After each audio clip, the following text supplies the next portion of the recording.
ఓం సాయిరామ్ శ్రీమాత్రే నమః. మా బిడ్డలందరికీ నమస్కారం ఫ్రెండ్స్. ఎలా ఉన్నారండి?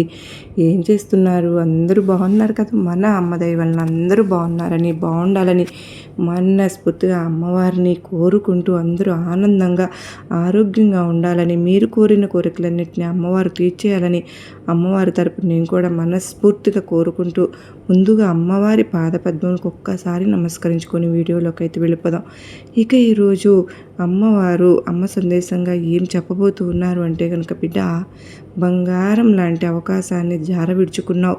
కుబేర యోగం పట్టబోతుంటే, అదృష్టం పట్టబోతుంటే, ధనవర్షం కురవబోతుంటే, కాసుల వర్షం కురవబోతుంటే ఆ వచ్చిన అవకాశాన్ని కాలదన్నుకున్నావు. నీ చేజేతులారా నువ్వు పాడు చేసుకున్నావు. దానికి అంతటికి కారణం ఏంటో తెలుసా తల్లి? నీ ఇంట్లో నీకు తెలిసి తెలియక చిన్న చిన్న తప్పులు జరుగుతున్నాయి. నీ గుమ్మంలోకి డబ్బులు కట్టలతో వచ్చిన ఆ ధనలక్ష్మి ఏం వెనుదిరిగి వెళ్ళిపోయింది అంటే నీవు ఎంతో నష్టపోయావు. ఆ తప్పులు ఎందువల్ల జరిగాయి నువ్వు తెలుసుకోవాలమ్మా. తెలుసుకున్న రోజున నువ్వు మళ్ళీ ఆ డబ్బుల మూటలతో, సిరి సంపదలతో మళ్ళీ ఆ తల్లి నీ ఇంట్లోకి ధనలక్ష్మి అడుగు పెడుతుంది. నిజంగా నువ్వు ధనలక్ష్మిని ఆహ్వానిస్తావు అంటే, సిరి సంపదలతో నువ్వు ఇప్పుడున్న కష్టాలన్నీ నువ్వు కూడా పోగొట్టుకోవాలి అనుకుంటే కనుక, ఈ అప్పుల బాధలు, ఆర్థిక ఇబ్బందులు తరిమి కొట్టాలి అంటే కనుక నువ్వు ధనలక్ష్మిని ఇంట్లోకి ఆహ్వానించాలి. నీకు అదృష్టయోగం పట్టాలి. నువ్వు మహర్జాతకుడివి కావాలి. అప్పుడే నీకు ఇవన్నీ సాధ్యమవుతాయి. నీ జీవితంలో ఉన్న కన్నీళ్ళు, అప్పులు, ఆర్థిక సమస్యలు, అనారోగ్య సమస్యలు ప్రతి ఒక్కటి కూడా దూరం అవ్వాలి అంటే నీకు ధనలక్ష్మి నీ ఇంట్లో గజ్జెల శబ్దంతో ఇంట్లోకి అడుగు పెట్టాలి. గల్లు గల్లున గజ్జెల శబ్దంతో నీ ఇంట్లోకి నడుచుకుంటూ రావాలి, నవ్వుతూ రావాలి. నీ ఇంట్లో శాశ్వతంగా ఉండిపోవాలి. అలా ఉన్నప్పుడే నీ కష్టాలన్నీ దూరం అవుతాయి. అవన్నీ కష్టాలన్నీ దూరం అవ్వాలి అంటే నువ్వు ముందుగా చేయాల్సింది, నీ ఇంట్లో జరుగుతున్నటువంటి ఈ చిన్న చిన్న తప్పులను నువ్వు ఆపడం. వెంటనే వాటిని ఆపేసి వాటిని సరిదిద్దుకుని మళ్ళీ అవి చేయకుండా ఉన్న రోజున ఖచ్చితంగా ఆ ధనలక్ష్మీదేవిని నీ పట్ల ఆకర్షితురాలయ్యి నీ ఇంట్లోకి అడుగు పెడుతుంది. గల్లు గల్లున గజ్జల శబ్దంతో నీ ఇంట్లోకి వస్తుంది. నీ నట్లింట్లో తిష్ట వేసుకుని కూర్చుంటుంది. అలా ధనలక్ష్మి నీ ఇంట్లోకి అడుగు పెట్టాలి అంటే నువ్వేం చేయాలి? నువ్వు ఎలాంటి పనులు చేస్తున్నావు, ఎలాంటి పొరపాట్లు జరుగుతున్నాయి అని ఈరోజు నువ్వు తప్పకుండా తెలుసుకుని తీరాలి బిడ్డ. లేకపోతే జీవితంలో నష్టపోతావమ్మా. అదృష్టం అనేది ఒక్కసారి తలుపు తట్టుతుంది. ఆ తలుపు తట్టినప్పుడు లేచి తలుపు తీసినవాడే అదృష్టవంతుడు. దురదృష్టం అన్నది తలుపు తీసేదాకా తడుతూనే ఉంటుంది. జాగ్రత్త. ఒక్కసారి అదృష్టం తలుపు తట్టింది, ఇప్పుడు ఉపయోగించుకుంటే నీ తర్వాత నువ్వు ధన్యురాలు అయిపోతావు. ఇంకొకరు ఉండరు నీకంటే అదృష్టవంతురాలు అంటూ దుర్గమ్మ తల్లి అయితే ఈరోజు ఒక హెచ్చరికతో కూడుకున్నటువంటి సందేశంతో వచ్చారు కదా ఫ్రెండ్స్. అసలు ఈ సందేశం వెనుకున్న మర్మం ఏంటి, ఆంతర్యం ఏంటి తప్పకుండా తెలుసుకుని తీరాలి. ఎందుకంటే అమ్మవారు ఎలాంటి సూచనలు అందించినా సరే, సందేశాన్ని పంపించినా కూడా అది మన భవిష్యత్తుకు మేలు చేసేదే అయి ఉంటుంది కదండి. మనం కనుక అలాంటి సమయంలో అమ్మవారి సందేశాలను, సూచనలు అందుకుని అమ్మవారి అడుగుజాడుగుల్లోకి వెళ్ళి అలా నడుచుకుంటూ అమ్మవారి గొడుగు నీడకు చేరుకున్నాము అంటే ఇంకా కష్టాలు, కన్నీళ్ళు అన్నీ అంతటితో ఆ రోజు అంతమైపోతాయి. ఎందుకంటే అమ్మవారి రక్షణ వలయంలో మనల్ని కాపాడుతున్నారు కనుకనే అమ్మవారు తన బిడ్డలకు ఏమైతే ఇవ్వాలనుకుంటున్నారో అమ్మవారి కోసం ఒక చిన్న లైక్ అయితే ఇవ్వండి. అలాగే వీడియోకి ఎక్కడ స్కిప్ చేయకుండా మీకు నచ్చినట్లయితే మీ ఫ్రెండ్స్ అందరికీ కూడా, మీ అమ్మ బిడ్డలందరికీ కూడా షేర్ చేయండి. మన ఛానల్ని ఎవరైతే ఫస్ట్ టైం చూస్తున్నారో ఛానల్ సబ్స్క్రైబ్ చేసుకొని మీ సపోర్ట్ అందించండి. ఇక అందరూ చాలామంది అంటూ ఉన్నారండి, నిజంగా అక్క మా ప్రాబ్లం సాల్వ్ అవ్వడం లేదు, డబ్బుకు ఎంతో ఖర్చు అయిపోతూ ఉంది, మాకు ఎట్లా మార్గాలు రావడం లేదన్న అయోమయ దిక్కు తోచని స్థితిలో ఉన్న సమయంలో మాకు ఈ సందేశాలు కనెక్ట్ అయ్యాక మా కష్టాలు తీరలేదని, నిజంగా ఎవరైతే ఎలాంటి పరిస్థితుల్లో ఉన్నా కూడా మా కష్టాలను తీరిస్తే బాగుండనేది మేము ఎదురు చూస్తున్న సమయంలో బెస్ట్ ఆప్షన్ అనే చెప్పుకోవాలి అక్క. ఎందుకంటే అమ్మవారి సందేశాలు 100% తిరుగుతున్నాయి. కాదు లేదు అనేది ఉండట్లేదు. ఎటువంటి మొండి సమస్యలైనా పరిష్కరించడంలో అమ్మవారు 100% మాకు న్యాయం చేస్తున్నారు. నిజంగా అంటే నిజంగా అక్క మాకు ఎంతో సంతోషంగా ఉంది. మాకు ఎటువంటి సమస్యలు ఉన్నా కూడా కేవలం మేము ఉన్న చోటనే మేము పరిష్కరించుకోగలుగుతాం. మాకు ఎటువంటి పర్సనల్ సమస్యలైనా సరే, ఎవరికైనా సరే మా ఇంట్లో బయటకు వెళ్ళడానికైతే ఎవ్వరు ఒప్పుకోరు అక్క, పూజలు అలాంటివంటే.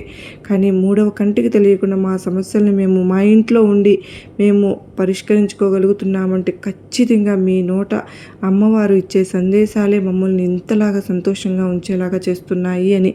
నిజంగా అండి, మంచి మంచి సందేశాల ద్వారా అమ్మవారు మనకు ఎంతో సహాయం చేస్తూ ఉన్నారు. నిజంగా అటువంటి మన సమస్యలు పరిష్కారం చూపిస్తున్నప్పుడు మనందరికీ అమ్మవారికి చిన్న లైక్ ఇవ్వడం మాత్రం మర్చిపోతున్నారు ఫ్రెండ్స్. మీరే చెప్తున్నారు మాకు ఎంతో మంచి జరుగుతుందని. అయితే అమ్మవారి కోసం మీరు చిన్న లైక్ ఇవ్వడం వలన అది ఎంతోమందికి రీచ్ అవుతుందండి. దాని ద్వారా నాకు ఎంతగానో సహాయ సహకారాలను అందించిన వాళ్ళు అవుతారు. మీ హ్యాపీనెస్ నాతో షేర్ చేసుకుంటారు. ఇక అమ్మవారి సందేశం విషయానికి వస్తేనండి, బిడ్డ, నీ ఇంట్లో జరుగుతున్న తప్పులు పొరపాట్లు నువ్వు సరిదిద్దుకోవాల్సిన సమయం వచ్చేసిందమ్మా. మరి నీ తల్లి దుర్గమ్మ మాట వింటావా? నీ తప్పులను సరిదిద్దుకుంటావా? నీ పొరపాట్లను ధనలక్ష్మిని నీ ఇంట్లోకి ఆహ్వానిస్తావా? అమ్మ ఒక్కసారి అడుగు పెట్టింది అంటే నీ జీవితం ధనధాన్యాలతో సమృద్ధితో తులతూగుతుంది. నీ ఇంట్లో దేనికి కూడా లోటు ఉండదు. కనుక జాగ్రత్తగా అమ్మను వదులుకోకు బిడ్డ, దూరం చేసుకోకు. ఒకసారి వచ్చి వెళ్ళింది ఇప్పటికే నీ గుమ్మంలోకి, ఒకసారి వచ్చి వెళ్ళింది కనుకనే మళ్ళీ అవకాశం నీకు ఇచ్చింది. నీ తప్పులను దిద్దుకుంటే నీకు మళ్ళీ తన ఇంట్లోకి వెళ్తాను అంటుంది. దిద్దుకుంటావా? మరి నువ్వు చేస్తున్న తప్పులు ఏంటో తెలుసుకుంటావా? ఆ లోపు నీ గురించి కొన్ని నమ్మలేని నిజాలు ఉన్నాయి. ఆ తప్పులను కూడా నువ్వు సరిదిద్దుకోవాలి. నీ గుణగుణాల గురించి కూడా నువ్వు తెలుసుకోవాలి. ఎక్కడ ఎలా ఉంటున్నావో కూడా నువ్వు పూర్తి నీ అవగాహనను నీవు రావాలి. నీ ఇంటి మీద కూడా నువ్వు అవగాహనకు రావాలి. ఈరోజు తప్పకుండా నువ్వు తీరాల్సిందే బిడ్డ. కోటీశ్వరులు రాబోయే ముందు అతి ముఖ్యమైన సంకేతాలు కనిపిస్తాయి. అది నువ్వు ఒప్పుకోకపోయినా ఇదే నిజం. ఒక వ్యక్తికి అదృష్టం వచ్చే ముందు ఈ సంకేతాలు తప్పకుండా కనిపిస్తాయి. వాటిని కనుక నువ్వు గుర్తించావు అంటే నీ జీవితంలోకి అదృష్టం దూసుకు వస్తుందమ్మా. అయితే ఈ 3 పనులు మాత్రం ఎట్టి పరిస్థితుల్లోనూ కూడా నువ్వు చేయవద్దు బిడ్డ. అవి ఏంటి అంటే కనుక నువ్వు చేస్తే నీ జీవితంలో ఎదుగుదల అనేది ఉండదు. అలాగే ఎటువంటి పనులు చేయకూడదు. నువ్వు కోటీశ్వరులు అయ్యే ముందు నీకు ఎటువంటి సంకేతాలు సూచనలు నీకు కనిపిస్తాయి అని కూడా నేను నీకు చెప్తాను. నిజంగా నీకు ఇలాంటి సంకేతాలు కనిపించినాయా అనేది కూడా నువ్వు ఒక్కసారి ఆలోచించుకో. నువ్వు ఈ 3 పనుల్లో నువ్వు ఆ పనులు ఏమైనా చేసావా అని కూడా ఒక్కసారి నువ్వు గుర్తు తెచ్చుకో. ఒకవేళ చేసి ఉంటే ఖచ్చితంగా నువ్వు సరిదిద్దుకు తీరవలసిందే. ఇక ఒక పని మీద మనసు నిమగ్నం చేశావు అంటే ఆహారము, నిద్ర పైన శ్రద్ధ అస్సలు చూపకపోవడం వల్ల నీ ఆరోగ్యం క్రమక్రమంగా క్షీణించే అవకాశం ఉందమ్మా. నీ మీద ఎంత శ్రద్ధ ఉన్నప్పటికీ నీ ఆహారం, నిద్ర మీద కూడా శ్రద్ధ తీసుకుంటేనే కదా నువ్వు ఏ పైన చేయగలుగుతావు. కానీ ఎవరు ఎన్ని మాటలు మాట్లాడినా ఇతరుల మాటలను అసలు లక్ష్య పెట్టవు. వయసులో నువ్వు శ్రమ పడని కారణంగా కష్టించి పనిచేయడానికి చాలా ఇబ్బందులు ఎదుర్కొంటూ ఉన్నావు. అందరి మాటలు శ్రద్ధగా వింటావు, కానీ నువ్వు అనుకున్న పనిని నువ్వు చేస్తావు. స్నేహితులు నిన్ను అదుపులో ఉంచాలని అనుకుంటారు, కానీ అదుపులో నువ్వు ఉండవు. నీ కూతురు విషయంలో తాత ముత్తాతలు ప్రతిష్ట కలవారిగా ఉంటావు. ప్రతిష్టను కాపాడడానికి ఎప్పుడు కూడా ముందడుగులోనే ఉంటావు. ఇక ఒక నడి వయసు వచ్చిన తర్వాత నీ జీవితం ఎంతో అద్భుతంగా నువ్వు అనుకుంటున్నటువంటి జీవితాన్ని నువ్వు చూస్తావు. అత్యున్నతమైన స్థాయికి నువ్వు చేరిపోతావు. మంచి పదవులు పొందే అవకాశం నీకు ఉంది. మంచి డబ్బును కూడా సంపాదించి స్వగృహం నిర్మించుకోవడం కూడా జరుగుతుంది. అయితే ఏ విషయంలోనైనా సరే చాలా ఖచ్చితంగా వ్యవహరిస్తూ ఉంటావు. ఇక నీకు వ్యాపారం అంటే బంధువుల నుంచి జీవిత భాగస్వామి నుంచి చాలా నీకు మద్దతు అన్నది లభిస్తూ ఉంది కదూ. ఇక అయితే ఏది చేసినా దృఢ సంకల్పంతో కార్యదీక్ష కూడా కలిగి ఉంటావు. ఏదైతే అనుకుంటావో ఆ విషయంలో ముందుంటావు. అనుకున్నది సాధించేక దాకా నిద్రపోని మనస్తత్వం కలిగి ఉంటావు. ఇది ఒక్కటి మెచ్చుకోదగ్గ విషయం. ఇప్పుడు ఈ పట్టుదల ఉంటే ఆ మనిషి ఎదుగుతారు. పెద్దల ఆస్తులు సంక్రమించడం వల్ల ఆర్థికంగా దృఢంగానే ఉంటావు. అయితే నీ చేతిలో డబ్బు మాత్రం అస్సలు నిలబడటం లేదు. ఆస్తిపాస్తులు ఉన్నాయన్న మాటే కానీ డబ్బు మాత్రం నిలవడం లేదు. డబ్బు నీళ్ళలాగా వెనక ఉండి ఖర్చు పెట్టేస్తూ ఉంటావు. అదొక్కటి నీ దగ్గర చెడు గుణం బిడ్డ, దుర్గుణం. ఆ డబ్బును మంచినీళ్ళలాగా నువ్వు ఖర్చు పెట్టేస్తే సాక్షాత్తు లక్ష్మీదేవి కూడా, మహాలక్ష్మి, ధనలక్ష్మిని అవమానించవద్దమ్మా. అమ్మని దగ్గరకు వెతుక్కుంటూ వచ్చినప్పుడు నీకు ఎంత కావాలో, ఎంతవరకు ఖర్చు పెట్టాలన్నది నీకు తెలిసి ఉండాలి కదా. ఆ రకంగా నువ్వు నడుచుకోవాలి కదా. అంతేగాని డబ్బు ఉంది కదా, నాకు లక్ష్మి ఇచ్చింది కదా అని విచ్చలవిడిగా ఖర్చు చేసేస్తే అమ్మ ఆగ్రహానికి గురి కావాల్సి ఉంటుంది. అయితే తల్లిదండ్రులను అత్యంత గౌరవ మర్యాదలు చూసుకుంటూ ఉంటావు. ఉన్నతమైన ప్రేమలను మీద చూపిస్తూ ఉంటావు. నా తల్లిదండ్రులే నాకు దైవం అని నువ్వు భావిస్తూ ఉంటావు. ఇక సంతానంతో సుఖ సంతోషాలతో ఉంటావు. సంతానం పట్ల చాలా అంటే చాలా సంతోషంగా ఉంటావు. కుటుంబం ఉన్నతి కోసం అహర్నిశలు కూడా పాటుపడుతూనే ఉన్నావు. ఇక సొంత నిర్ణయాలు తీసుకోలేకపోయే విధానివిగా కూడా ఉంటున్నావు. ఒక్కొక్కసారి అత్యంత బద్ధకస్తులుగా, ఎవరింటికి లొంగని వారుగాను, ఇతరులపై ఎప్పుడైనా సరే కోపం ప్రదర్శించడానికి వెనుకాడని దానివిగాను ఉంటున్నావు. ప్రతి ఒక్కరూ తమ జీవితంలో మంచి జరగాలని, శ్రీ మహాలక్ష్మి ఆశస్సులు తమపై ఉండాలని, సిరి సంపదలు కలగాలని, లక్ష్మీదేవి ఇంట్లో స్థిర నివాసంగా ఉండాలని కోరుకుంటారు కదా.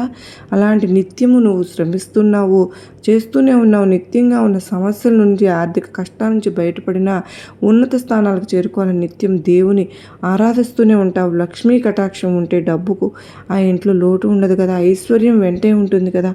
అయితే లక్ష్మీ కటాక్షం లభించే ముందు కొన్ని సంకేతాలు అయితే నీకు కనిపిస్తాయి బిడ్డ. వాటిని గమనించుకోవాలి.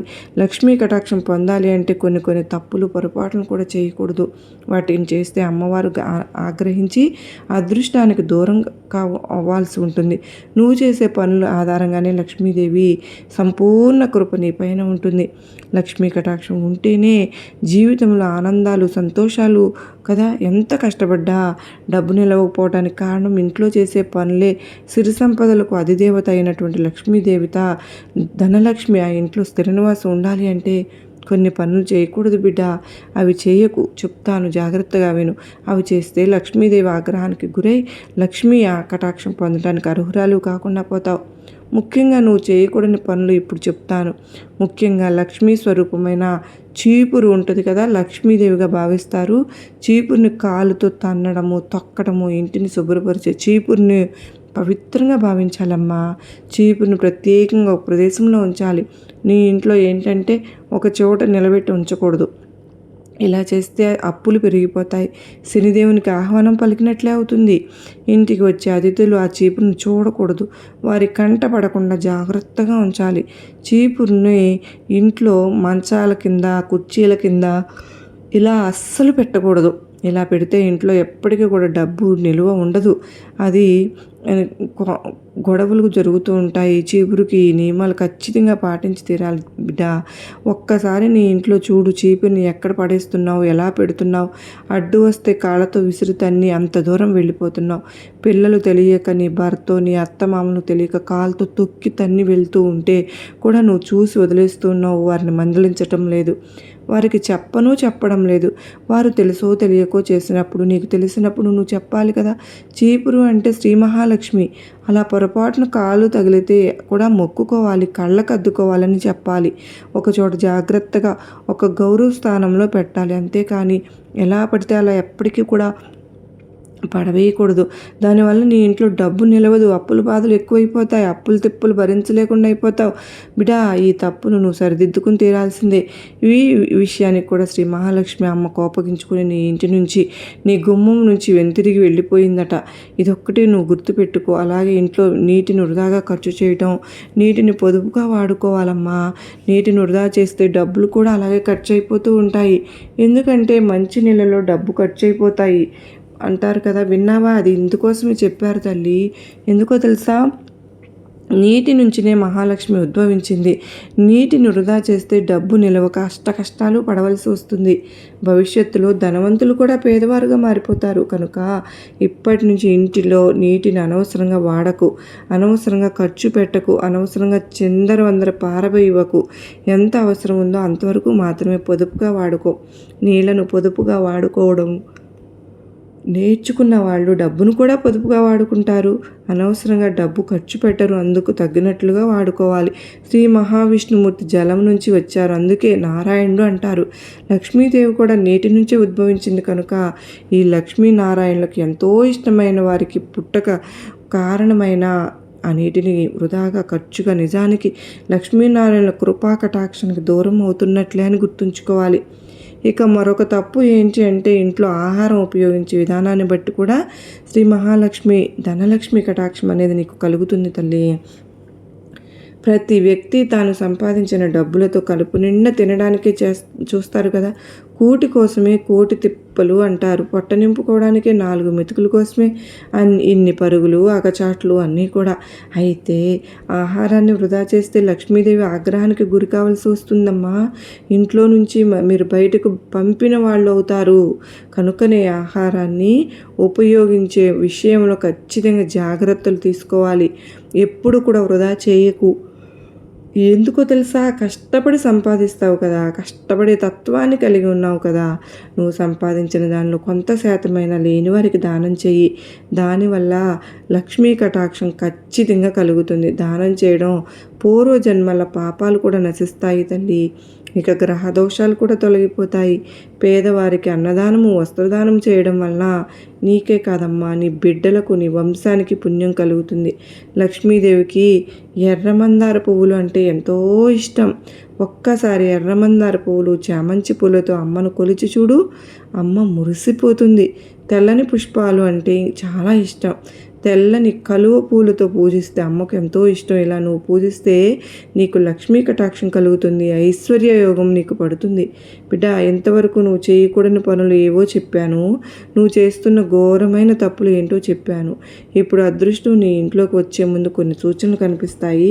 వాటిని జాగ్రత్తగా నువ్వు గమనించుకుంటావని, ఆ సంకేతాలను ఆ సూచనలు నీకు కనిపిస్తాయని, అంటే నీ ఇంట్లోకి అదృష్టం వస్తుంది, ధనలక్ష్మి డబ్బుల మూటలతో నీ ఇంట్లోకి అడుగు పెట్టబోతుందని, అందుకే ఇలాంటి సంకేతాలను పంపించుతుందని నువ్వు అర్థం చేసుకో.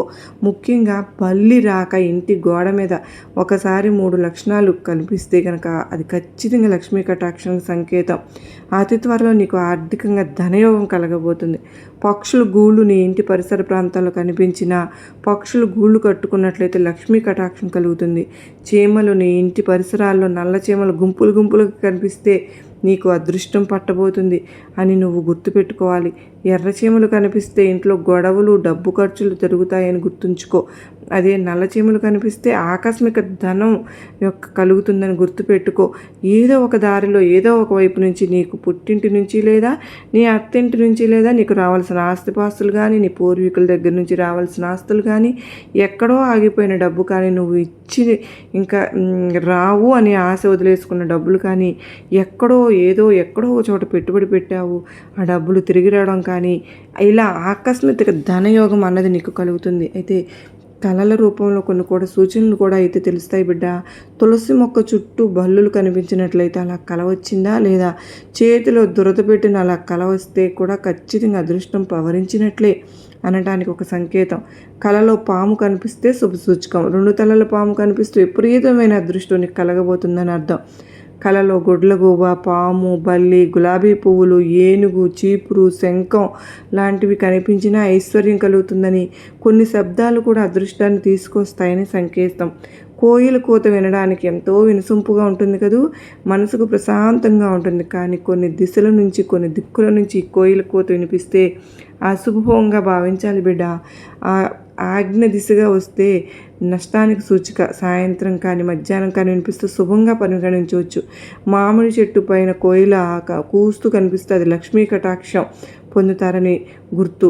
గుడ్లగోబు ఎక్కడ కనిపించినా లేదా ఎదురు వచ్చిన నీ జీవితంలో ఊహించని మార్పులు చోటు చేసుకుంటాయని అర్థం. ఇక నీకు కోటీశ్వర యోగం పట్టబోతుందని, నువ్వు కోటీశ్వరురాలు కాబోతున్నావని సంకేతం. కోటీశ్వరులు కాబోయే ముందు వచ్చేటటువంటి సంకేతాలను నీ జీవితంలో కనుక ఇలాంటి సంకేతాలు నీకు కనిపించి ఉంటే ఖచ్చితంగా నీకు ఐశ్వర్యం అన్నది తొందరలోనే కలగబోతోంది. ఇక అదేవిధంగా కనుక నీ ఇంట్లో ఈ 3 తప్పులు కూడా అస్సలు చేయకు. ఇలా చేస్తే నువ్వు దురదృష్టానికి దగ్గరవుతున్నట్లు అర్థం.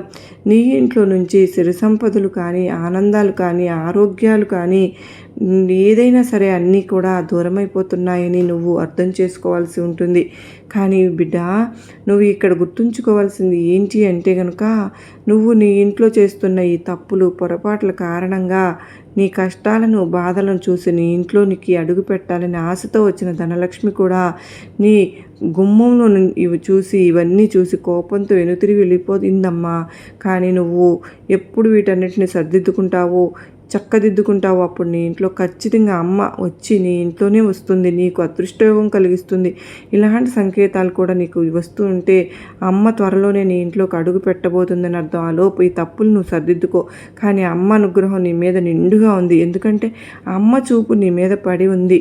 నువ్వు ఇన్ని బాధలు పడుతుంటే కూడా అవి పెద్దగా కొండంత కావలసిన బాధలను కూడా ఘోరంత చేసి పక్కకు మళ్ళిస్తుంది.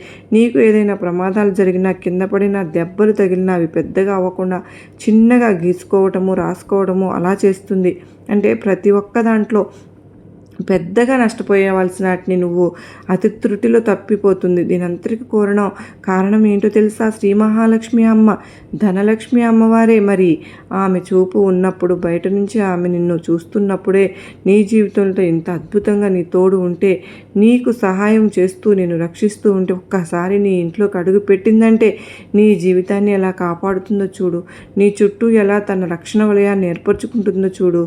కాబట్టి జాగ్రత్త, నిర్లక్ష్యం చేయకు, అశ్రద్ధ చేయకు. నువ్వు చేస్తున్న పొరపాట్లు, తప్పులు సరిదిద్దుకుని ధనలక్ష్మీదేవికి ఆహ్వానించు. ఇంట్లోకి ఎప్పుడు కూడా అమ్మను ఆహ్వానం అందించు. నీ మేలు కోరే ఈ దుర్గమ్మ నీకు ఆశీస్సులు ఎప్పుడు ఉంటాయి బిడ్డ. ఎప్పుడు కూడా బాగుండాలనేదే ఈ తల్లి కోరిక అంటూ అమ్మవారు ఈరోజు ఒక అత్యద్భుతమైన సందేశం మన ముందుకు వచ్చారు ఫ్రెండ్స్. ఈ సందేశం మీ అందరికీ కూడా ఎంతగానో గొప్ప ధైర్యాన్ని, నమ్మకాన్ని కలిగించిందని అనుకుంటున్నాను. నచ్చింది అని అనుకున్న వారందరూ ప్రతి ఒక్కరూ కూడా చిన్న లైక్ ఇచ్చి సపోర్ట్ చేయండి. మీకు అద్భుతమైన సందేశంతో మరలా అమ్మవారి సందేశంతో ఉంటాను. మరి మీ అందరినీ కలుసుకున్నంత వరకు అందరికీ నమస్కారం అండి. శ్రీమాత్రే నమః. సర్వే జన సుఖినో భవంతు. లోకా సమస్త సుఖినో భవంతు. జై జై సాయిరామ్.